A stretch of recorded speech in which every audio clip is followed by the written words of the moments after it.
कमला सिन्हा जी, भाई शाही जी, तिवारी जी और प्यारे छात्रों, मैं अपने को संदेश देने योग्य तो नहीं मानता, लेकिन हाँ, इस अवसर पर जैसे घर में कुछ बात की जाती है उस तरह से कुछ बातें मैं रख सकता हूँ।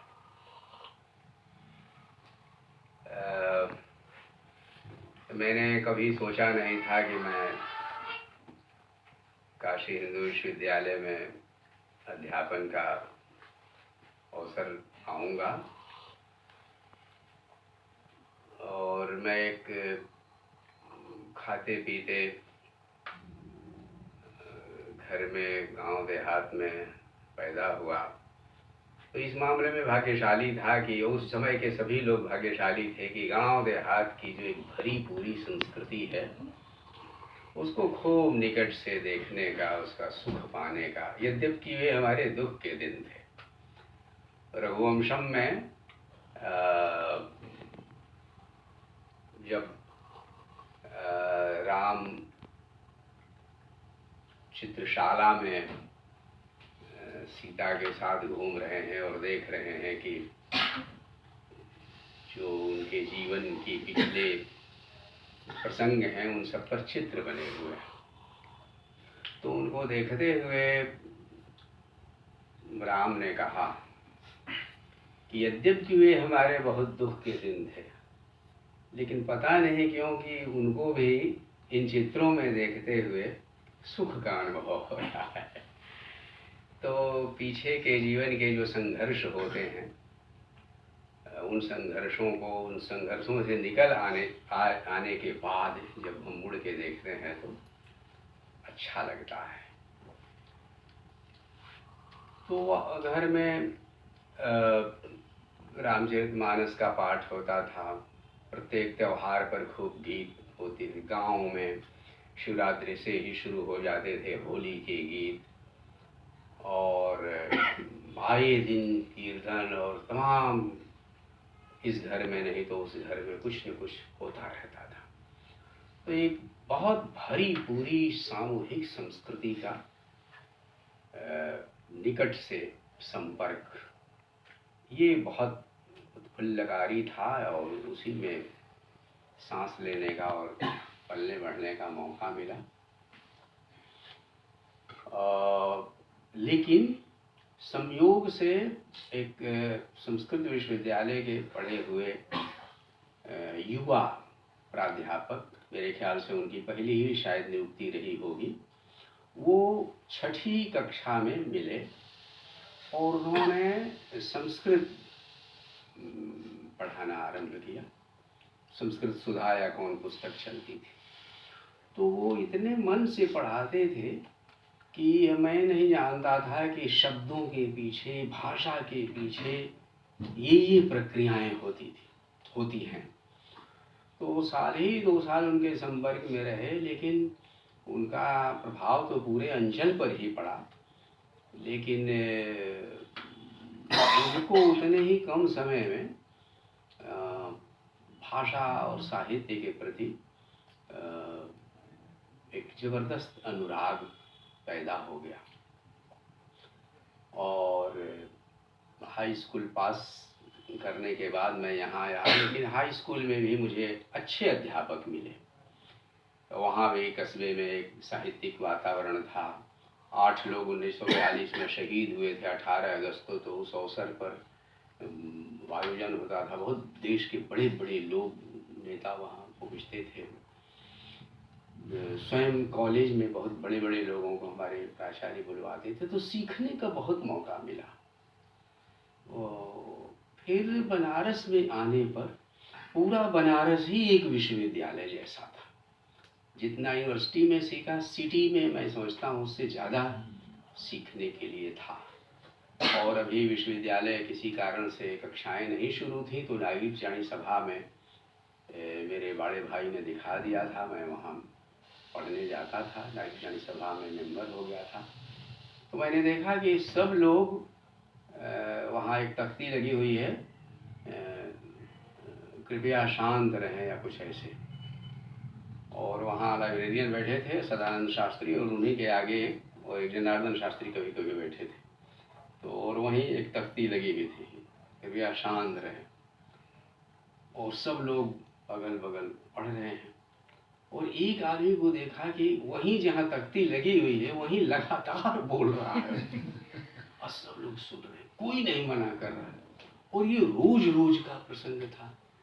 कौन आदमी है, ये लिखा हुआ है। तो जब वो चले गए तो मैंने शास्त्री से पूछा ये कौन है?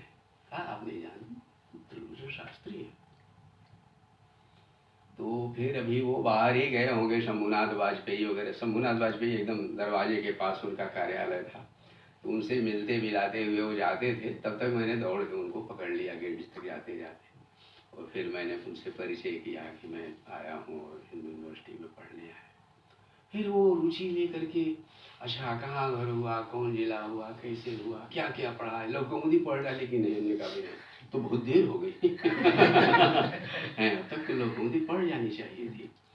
और अंग्रेजी में क्या क्या पढ़ा, ये साहित्य पढ़ा कि नहीं, वो साहित्य बहुत पढ़ना है आपको भी, वही आपने वही बहुत आपको पढ़ना। तो मेरे हाथ में थी रश्मि महादेवी वर्मा की।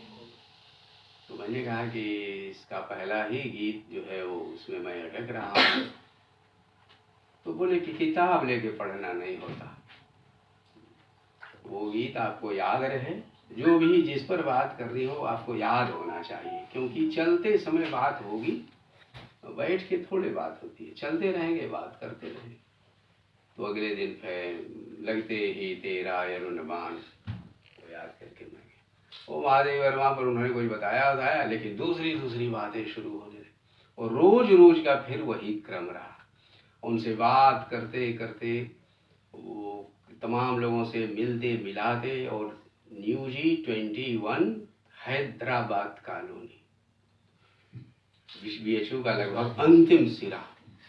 और वहाँ से फिर मैं पैदल कबीर चौरा आता था, कबीर मठ में रहता था। तो ये एक लगभग 6 साढ़े 6 वर्ष का ये रोज का लगभग एक क्रम हो गया, जिसमें वो केवल साहित्य की ही बातें ही करते थे, और साहित्य में सब कुछ आ जाता था। और उन्होंने ही परिचय कराया फिर बिरला हॉस्टल में लाके भाई साहब से, वाचस्पति जी से। तो आपके सहपाठी थे कृष्ण कुमार सिंह जी, और पूरा एक मंडल था। और भाई साहब ने छोटे भाई की तरह साइकिल के डंडे पर आगे बिठा के, तब मुझसे साइकिल भी चलाते नहीं बनता था, कोई ऊंची जगह आए तो उससे पकड़ के मैं चढ़ता था साइकिल से। अगर किसी वजह से उधर जाना पड़ा तो फिर मुझे वहाँ तक पैदल चलना पड़ता था जब तक कोई ऊंची जगह न आ जाए। तो हाई स्कूल पास करके ये भी आया था। तो भाई साहब, हाँ, प्री यूनिवर्सिटी कोर्स उस समय भी था BHU में, प्री यूनिवर्सिटी कोर्स मैंने किया था, और BA 3rd year 3 year course था। तो खैर, तो साइकिल के डंडे पर बिठा के पूरे बनारस के गली कूचे में जो साहित्यकार जितने जहाँ, बनारस में लगभग रोज ही हमको लगता है गोष्ठियाँ होती रहती। जिस मोहल्ले में चले जाओ उनके घर गोष्ठी है, उनके घर गोष्ठी है। तो उन तमाम गोष्ठियों में तमाम पीढ़ियों के लेखक मिलते थे। यानी नेपाल के लेखक लोग 80 पर ही मिल जाते थे बगल में चाय पीते हुए। मुझे ख्याल है कि विशेषरगंज की एक गोष्ठी में पहुँचे, वहाँ पंडित वासुदेव शास्त्री अभी जीवित थे। वह संस्कृत में गजलें गा रहे थे, संस्कृत में गजलें घंटों हम लोगों ने सुने। हमने कहा गजब नगर है ये। तो इतनी चीज़ें सीखने को सुनने को मिली, और ये विश्वविद्यालय के बाहर की चीज़ें, भीतर भी मिला लेकिन विश्वविद्यालय के बाहर शहर में। और त्रिलोचन जी ऐसा गुरु कहते थे कि वो, मैंने पूछा कि ये गाड़ी जो जा रही है इसको क्या बोलते हैं? तो बोले इंग्लिश में तो ट्रॉली बोलते हैं, लेकिन हिंदी में क्या बोलते हैं ये मुझसे मत पूछिए, इससे पूछिए जो चला रहा है। भाषा सीखने का ये ढंग है। भाई ये इसका क्या नाम है? कहा हम लोग साहब टाली बोलल जाला, वैसे केहू केहू ठेलो कहेला, है ना। तो उन्होंने कहा देखा ट्राली है, हिंदी में टाली हो गया, और ठेला तो बहुत पहले से चल रहा है। ऐसे ही बाहर कान खुले 24 घंटे, ये वो लाइब्रेरी है, ये पूरी लाइब्रेरी है, इसमें 24 घंटा सुनिए और सीखिए। तो इस तरह से ऐसे गुरु मिले, और फिर उन्होंने शिव प्रसाद जी के, हाँ भाई साहब तो शिव प्रसाद जी के बहुत ही अंतरंग थे, और किसके अंतरंग नहीं थे, आदरणीय मल्ल जी बहुत स्नेह करते थे आपको। तो आप ही के साथ तमाम लोगों के यहाँ गया, सबका स्नेह मिला। आचार्य के कमलेश दत्त जी त्रिपाठी तब रहते थे नगवा में, एकदम गंगा जी के किनारे, डालमिया कोठी में उनके यहाँ। और आपके रहने से जो नई धारा के साहित्यकार थे, यानी धूमिल और धूमिल के इर्द गिर्द जितने लोग थे, यानी वो गोष्ठियाँ होती थी, धूमिल के साथ जो गोष्ठियाँ होती थी वो ज़्यादातर ऐसी जगहों पर जहाँ बैठने को भी जगह नहीं थी। यानी वो दौलिया पर खड़े खड़े ही 2, 3, 4 घंटे तक उसमें धर्म जैन, वशिष्ठ मुनि, योगेंद्र नारायण शर्मा, वीरेंद्र, अतुल, ठाकुर प्रसाद सिंह, विष्णुचंद्र शर्मा, सब पुरान बाहर से भी आए हुए लोग गदौलिया ही पहुंचते थे। और वहीं तमाम जो बहसें चल रही हैं साहित्य की, कंचन कुमार, ले दे भी, हाँ कंचन कुमार, अल्ट्रा लेफ्ट, उनके लिए सब प्रति क्रांतिकारी थे, एकमात्र वही क्रांतिकारी थे पूरे देश में।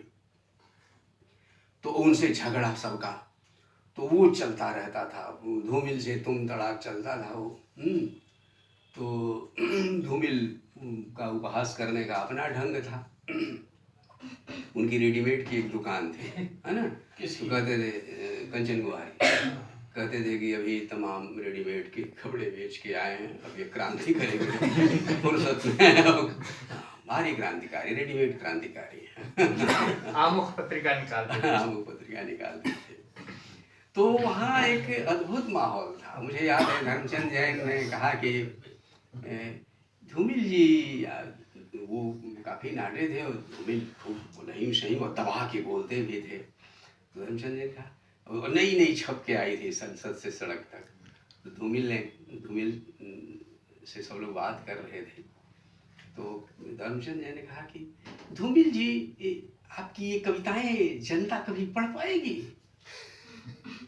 कहा कि जनता की तो बाद में बात है, आप पढ़ पाएंगे और समझ पाएंगे? अब बताइए तो कौन सी हवा बह रही है, कि पूर्वा की पश्चिमा? अब तो अचकचा गए, बोले आप बताइए पूर्वा हवा बह रही कि पछुआ हवा बह रही, इतना ही बता दीजिए। बोले अब बताइए। कहा कि गांव वाले जानते हैं कैसे पता लगाते हैं? एक मुट्ठी धूल उठाते हैं, तो उसको ऐसे उड़ाएंगे, और धूल जिधर उड़ेगी बता देंगे कि ये हवा का रुख इधर है। अब हमको बता रहे हैं कि जनता ने, आप समझ पाएंगे कि नहीं समझ पाएंगे, मुख्य समस्या ये। तो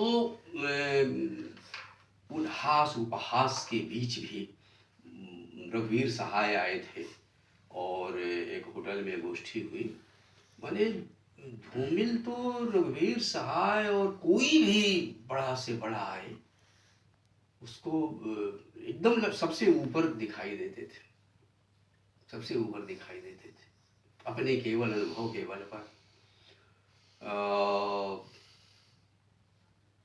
भाई साहब के साथ ही पहली बार ये दिसंबर 72 में, 25 दिसंबर 1972, उसी दिन शायद अरविंद का वो हुआ क्या, श्री अरविंद का उसी दिन हुआ यार। तो केदारनाथ अग्रवाल आए, त्रिलोचन जी, केदारनाथ अग्रवाल, नागार्जुन, चंद्रवली सिंह, नागार्जुन को साइकिल के डंडे पर बैठा के भाई साहब बनारस में तमाम, और नागार्जुन भी एकदम बच्चे की तरह, यहाँ ले चलो वहाँ। अब बड़े बड़े लोग अपनी गाड़ियाँ लेके, लेकिन नागार्जुन कहते थे तुम जानते नहीं हो, ये बहुत दुष्ट लोग हैं, तुम मालूम, वो अपने लिए ले जा रहा है, वो सवेरे अखबार वालों को बुला लेगा, फोटो खिंचवाएगा नागार्जुन के साथ। तो छात्र हॉस्टल चले जाते। हमारे पास कैमरा टेप रिकॉर्डर उस समय कुछ नहीं था, तो हम लोगों के बीच वो ज्यादा सहज अनुभव करते थे, साइकिल, कल्पना कर सकते हो, नागार्जुन साइकिल के डंडे पर बैठ के त्रिलोचन के यहाँ जा रहे हैं, इनके यहाँ जा रहे हैं। छात्रों के बीच हॉस्टल में रह लेते थे, लेकिन बड़े लोगों के यहाँ नहीं जाते थे। तो एक अद्भुत संसार, समृद्ध संसार, ऐसे साहित्यिक लोग। तो केदारनाथ अग्रवाल आए, कहाँ आए पूछते हुए स्टेशन से उतर के, भाई साहब का पता था care of universal book house, Lanka Varanasi, यही पता था। तो यूनिवर्सल बुक हाउस पहुंच गए और त्रिलोचन जी का घर वहाँ, रथ यात्रा। तो फिर यहाँ से फिर वही रिक्शा लेकर के त्रिलोचन के यहाँ गए। केदारनाथ अग्रवाल कुछ दिन रहे, छोटी गोष्ठियों में भी रहे, हरिहरनाथ यति की गोष्ठी में गए, धूमिल भी थे उसमें, और बड़ी गोष्ठी हुई तुलसी पुस्तकालय में। उसका सामूहिक फोटो है, भाई साहब ने जारी किया है कई बार उसमें। और उसी में उन्होंने आमंत्रित किया पूरे बनारस को कि प्रगतिशील लेखक संघ का पहली बार जो विघटन हो गया था ना, प्रगतिशील लेखक संघ का विसर्जन होने के बाद पहली बार अखिल भारतीय प्रगतिशील महासंघ जो बना, वो उस गोष्ठी में उन्होंने बुलाया। सम्मेलन था, बड़ा सम्मेलन था, महासम्मेलन था वो 73 में, फरवरी 73 में। तो भाई भगवत उपाध्याय, अमृत राय, सारे लोग थे, बहुत भारी भारी लोग। उसी में उनको देखा, मनमथनाथ गुप्त, और प्रगतिशील लेखक संघ को कम्युनिस्ट पार्टी की ओर से जो देखते थे, रमेश चंद्र सिन्हा, चंद्रभूषण तिवारी, ब्रज कुमार पांडे, करण सिंह चौहान, सुधीश पचौरी, चंचल चौहान, मनमोहन, मनमोहन और हम लगभग एक एज के थे उसमें, सबसे छोटी उम्र के हम ही 2 लोग थे, श्याम बिहारी राय, बहुत सारे लोग, अस्कर बजाज लोग, सब लोग थे उसमें। बहुत बड़ा सम्मेलन था। वो ग्रुप फोटो है मेरे पास अभी। तो उसमें जो बहसें हुई, कुछ तो सिर के ऊपर से गुजर गई, लेकिन जो गहरी याद है वो यही याद है। केदारनाथ अग्रवाल के साथ ही नागार्जुन बैठे थे, भाई साहब ने दूर से ही देखे, कहा ये नागार्जुन दिख रहे हैं, क्योंकि मोजे का जो वो था ना, वो लटक रहा था, इतना ढीला हो गया था कि लटक के लगता था कि नीचे चला जाएगा। हाँ, और ऐसे वैसे ही मोटे खादी का कुर्ता पहने हुए, तो बोले ही नागार्जुन लग रहे हैं। वही नागार्जुन को हम लोगों ने देखा, परिचय हुआ, एकदम घुल मिल गए हम लोगों से, बच्चों के साथ। विजेंद्र को वहीं पहली बार हमने देखा, और साथ ही हम लोग के नदी नहाने जाते थे, अमरकांत को देखा, है ना। तो एक अजब दुनिया थी उसमें। के मुख्य बात बताऊं कि कवि सम्मेलन जब हुआ तो बांदा के तमाम अगल बगल के लोग लठ लिए हुए पहुंच गए, और पूरा इंटरमीडिएट कॉलेज का परिसर वो भर गया। और जब इतनी जनता को देखा तो धीरे धीरे कवि लोग एक एक करके अपनी अपनी डायरी लिए हुए उतर गए। तो इस जनता को, वो जो जिस तरह की अपनी कविताएं पढ़े थे, उनको लगा कि इस जनता को कैसे ये कविता सुनाएंगे। लगभग मंच खाली हो गया। नागार्जुन और धूमिल, ये 2 लोग, वही धूमिल ने पहली बार वो कविता सुनाई थी, एक आदमी रोटी बेलता है, दूसरा आदमी, वो अद्भुत। और जनता में ये 2 लोग गजब के जमे, और नागार्जुन ने लगभग नाच नाच के सुनाई थी वह कविता, 5 पूत भारत माता के। हाँ, और लगे तालियां बजाने, तो बोले कि मैं आप लोगों के लिए नाच सकता हूँ, और देखिए मैं नाच रहा हूँ। वो गजब का, मतलब चुटकी बजा बजा के। नागार्जुन तो जन कलाकार थे, जन कलाकार, एकदम जनता में घुल मिल जाते थे। तो एक अद्भुत ये नज़ारा था। तो उन सब चीज़ों से ही सीखा, अधिक से अधिक कक्षाओं में भी सीखा, पढ़ा, जो औपचारिक शिक्षा होती है वो भी हुई। लेकिन शिव प्रसाद जी प्रोफेसर तो थे ही, बड़े थे, सम्मानित थे, लेकिन उनका लेखक रूप उनके घर में उभरता था, और कोई हिम्मत नहीं कर सकता था उनसे घर पर जाके मिलने की।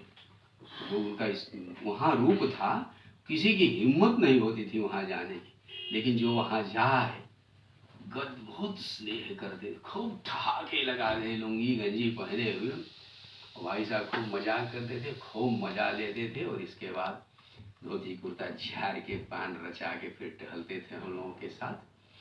लेकिन वो घर में उनका एकदम दूसरा रूप था। वहाँ वो प्रोफेसर नहीं होते थे, वो अपना केवल साहित्य पर बातें होती थी, कोई निंदा शिकायत और ये सब कुछ नहीं।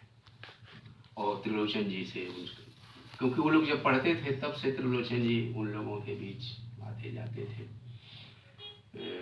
तो जो प्रोफेसर वहाँ थे उन लोगों से भी, घर पर जिन लोगों से निकटता थी उन्हीं लोगों से अधिक हम लोगों ने सीखा।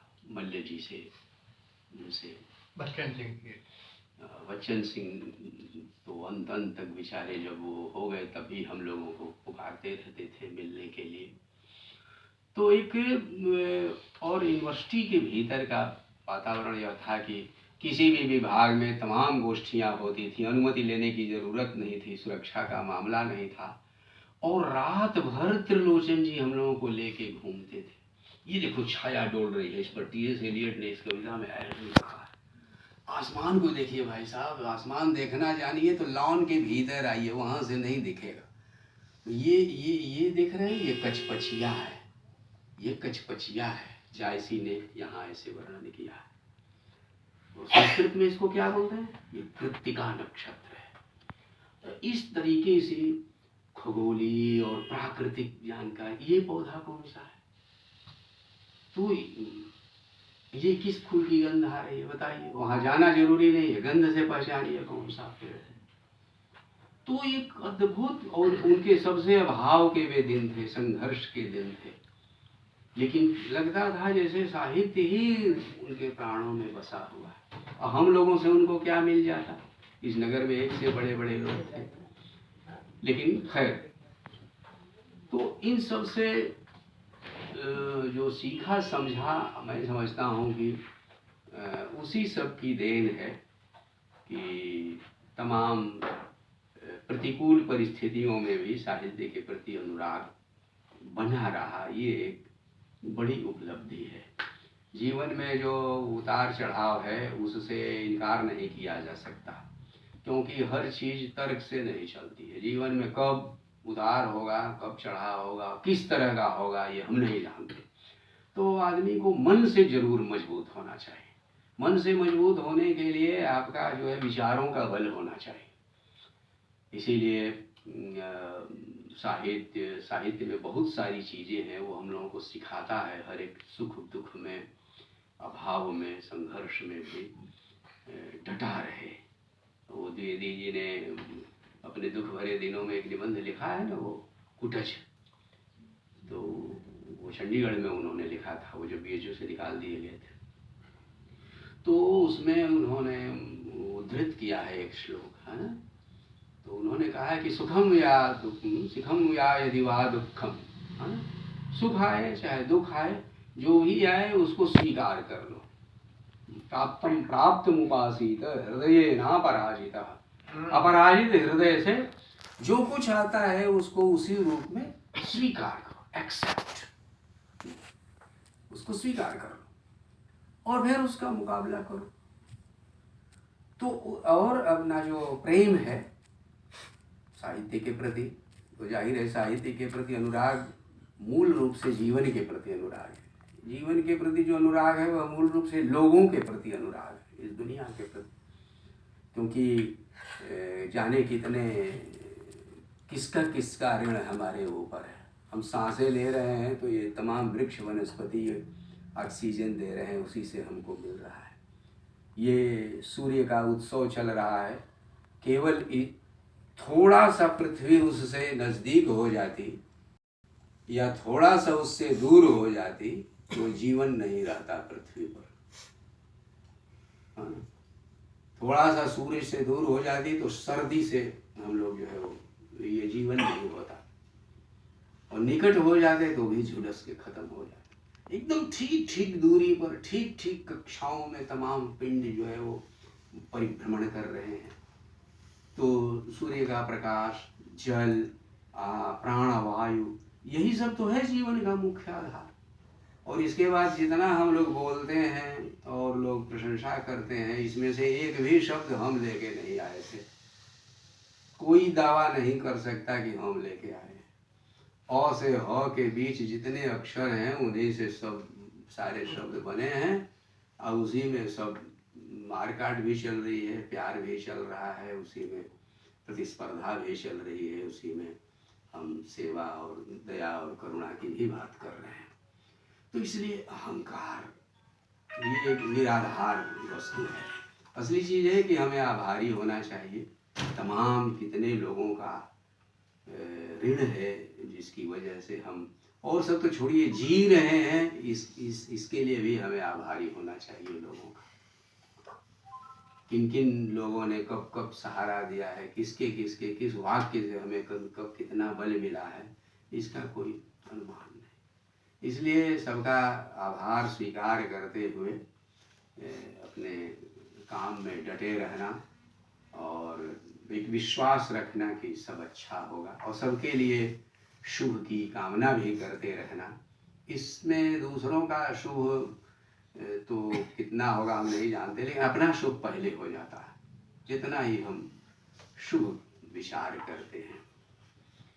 तो मित्रों, ये मेरा संदेश नहीं है, ये दूसरे लोगों से ही पाया है और सीखा है, उसमें से ये जो मैंने निचोड़ निकाला है और उससे मुझको लाभ हुआ है, वो मैं आपके सामने रखता हूँ। निंदा उंदा तो मान लीजिए कि मध्य वर्ग के हम लोग तो करते ही रहते हैं, मुँह से निकलता ही रहता है, लेकिन इसमें भी मैंने ये निचोड़ निकाला कि इसमें बहुत ऊर्जा नष्ट हो जाती है।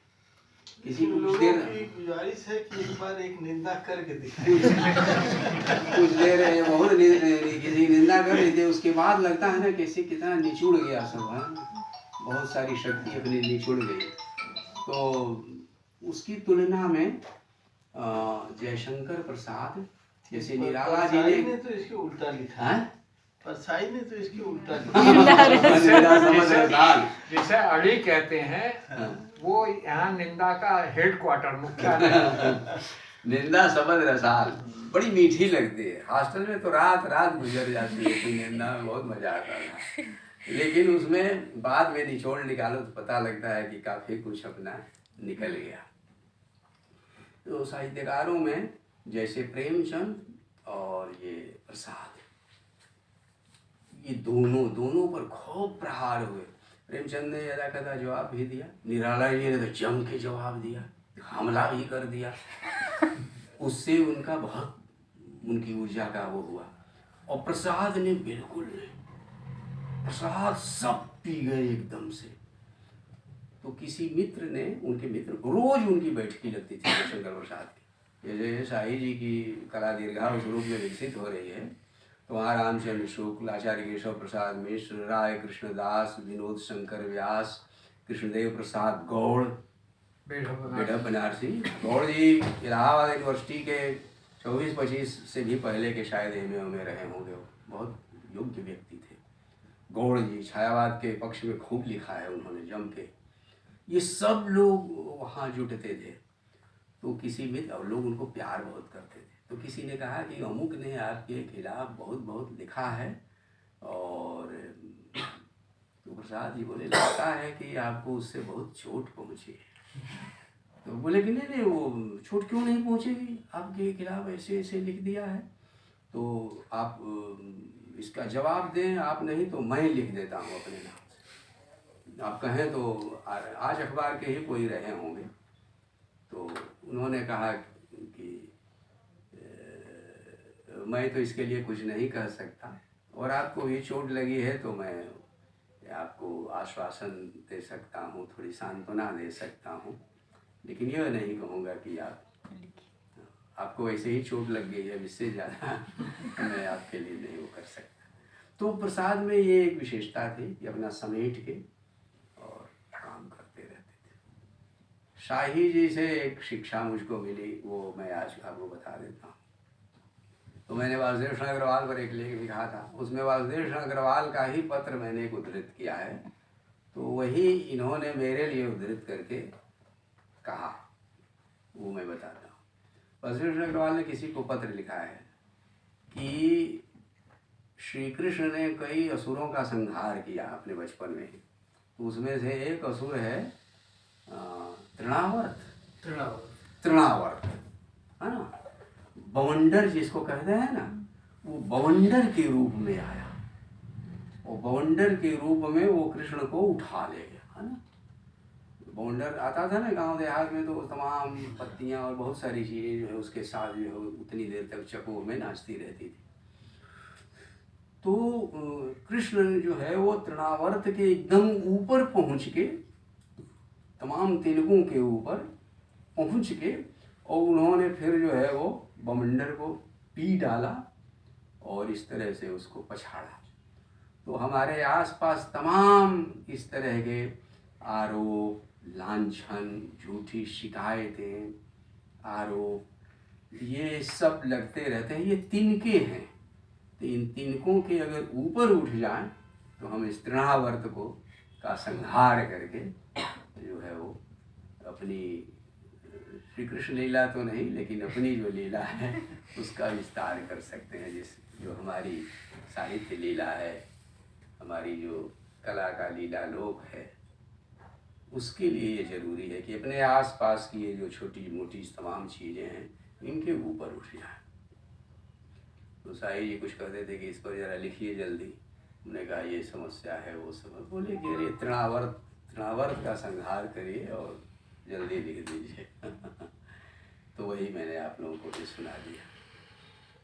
तो वास्तव में शाही जी को देखिए तो आसपास तमाम तिनके मिनके रहते हैं। भोजपुरी अध्ययन केंद्र में क्या हो रहा है, वहाँ क्या हो रहा है, वहाँ क्या हो रहा है, वो अपना करते रहते हैं। तो मैं आप सबके प्रति बहुत ही आभारी हूँ, धन्यवाद व्यक्त करता हूँ। और आप लोग मुझको आशीर्वाद भी करते रहें कि मेरे भीतर कभी भी अहंकार न हो, मेरा सिर कभी न घूमे, माथा जो है वो गर्म न हो जाए और मैं ज़मीन पर ही रहूँ।